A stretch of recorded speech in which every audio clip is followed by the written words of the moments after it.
দর্শক, আরও একটি তথ্য আপনাদেরকে জানিয়ে দিতে চাই। ৭ বছরের মধ্যে দিনাজপুর বোর্ডে এসএসসিতে এবার সবচেয়ে খারাপ ফলাফল হয়েছে। পাশের হার ৬৭.০৩%। এর মধ্যে ১৩টি শিক্ষা প্রতিষ্ঠানে কোনো শিক্ষার্থী পাশ করেননি।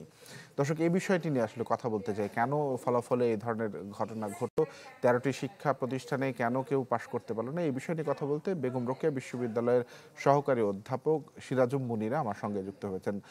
অধ্যাপক সিরাজুম মুনিরা, আপনাকে স্বাগত জানাচ্ছি দেশ 24-এ। যে প্রশ্নটি আসলে শুরুতেই করে দিয়েছি যে ৭ বছরের মধ্যে এবারে দিনাজপুরের বোর্ডে ফলাফলে এক ধরনের বিপর্যয় এবং ১৩টি শিক্ষা প্রতিষ্ঠানে কেউই পাশ করতে পারেনি। এর পেছনে কি কারণ রয়েছে বলে আপনি মনে করছেন?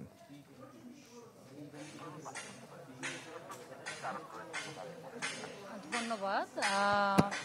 আসলে এটা তো শুধুমাত্র একটা পরিসংখ্যানগত বিষয় নয়, এটির সঙ্গে অনেক সামাজিক বৈষম্য, শিক্ষার গুণগত মান, অনেক বিষয় জড়িত এবং এটি শুধুমাত্র শিক্ষার্থীরা কত পার্সেন্ট পাশ করেছে এটার সাথে সাথে আমাদের আঞ্চলিক শিক্ষার গুণগত মান এবং আমাদের এই অঞ্চলের তরুণদের ভবিষ্যৎও যুক্ত।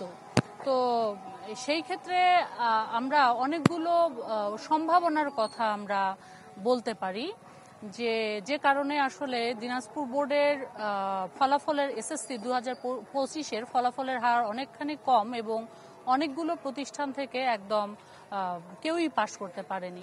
তো যেটা আমরা মনে করছি যে শিক্ষা প্রতিষ্ঠানের ক্ষেত্রে দক্ষ শিক্ষকের অভাব রয়েছে। অনেকগুলো শিক্ষা প্রতিষ্ঠানে বিষয়ভিত্তিক, যেমন গণিত, বিজ্ঞান এবং ইংরেজির মতো জটিল বিষয়গুলো, এই বিষয়গুলোর উপরে কোনো ধরনের শিক্ষকের ব্যবস্থা নেই এবং গুণগত যদিও শিক্ষকরা রয়েছেন, বহুদিন ধরে তারা নানা ধরনের প্রশিক্ষণের বাইরে অবস্থান করছেন এবং আরও অনেকগুলো বিষয় থাকতে পারে, যেমন অবকাঠামোগত ব্যাপার। আমরা সামাজিকভাবে বা অঞ্চলগতভাবে দূরবর্তী হওয়ার কারণে আমাদের একটা অবশ্যই আঞ্চলিক বৈষম্যের শিকার হয়, যার কারণে অবকাঠামোগুলো আধুনিক নয়। আধুনিক অবকাঠামোর অভাবে এখানে প্রযুক্তিগত যে সকল সুযোগ সুবিধা পাবার কথা, আমাদের শিক্ষার্থীরা বিশেষ করে রংপুর অঞ্চলের, দিনাজপুর অঞ্চলের শিক্ষার্থীরা সেই সকল সুযোগ সুবিধা থেকে বঞ্চিত থাকে। ফলে সেই ক্ষেত্রে তারা আধুনিক শিক্ষার সঙ্গে সম্পৃক্ত হতে পারে না। এবং এছাড়াও আরও কিছু ব্যাপার থাকে, যেরকম আমাদের এই অঞ্চলে আপনারা জানেন কৃষি প্রধান অঞ্চল, সেই ক্ষেত্রে শিক্ষার্থীদের আর্থিক সুবিধার অনেক ধরনের ঘাটতি থাকে।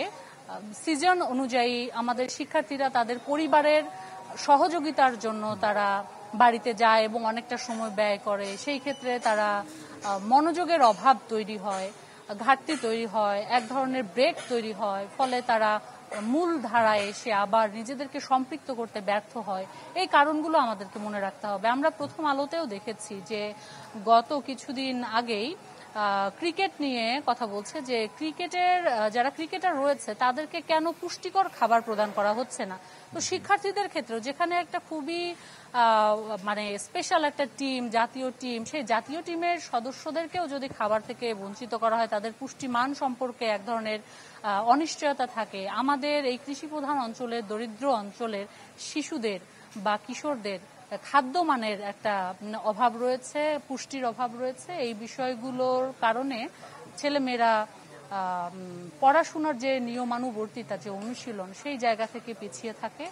ফলে অনেকগুলো বিষয় আসলে এখানে কাজ করছে। আমি মনে করি অবকাঠামোগত বিষয়, আমি মনে করি খাদ্য মানের পুষ্টিহীনতার বিষয়, আমি মনে করি ঠিকঠাক মতো প্রযুক্তি নির্ভর পড়াশোনার ক্ষেত্রে আমাদের যে সংকট রয়েছে, এই সংকটগুলোর কারণে আমাদের দিনাজপুর বোর্ডের এবারের ফলাফল অনেকখানি আমরা কম দেখতে পেয়েছি, যেটা আসলে সকলের জন্য আতঙ্কের, বিশেষ করে আমাদের অঞ্চলের জন্য তো বটেই। আমাদের শিশুরা এক ধরনের অনিশ্চয়তার মধ্যে রয়েছে।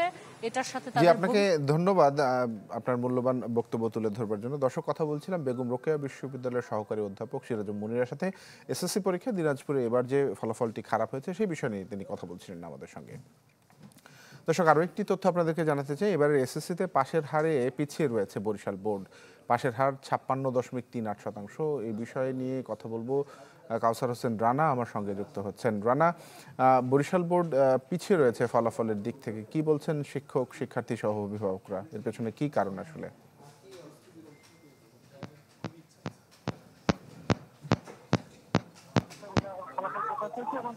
আমরা দেখেছি যে এবছর বরিশাল শিক্ষা বোর্ডে পাশের হার 56.3 এবং দ্বিতীয় পাস পেয়েছে 3114 জন, যেটি গত বছরের থেকে কিন্তু সংখ্যায় অনেক কম।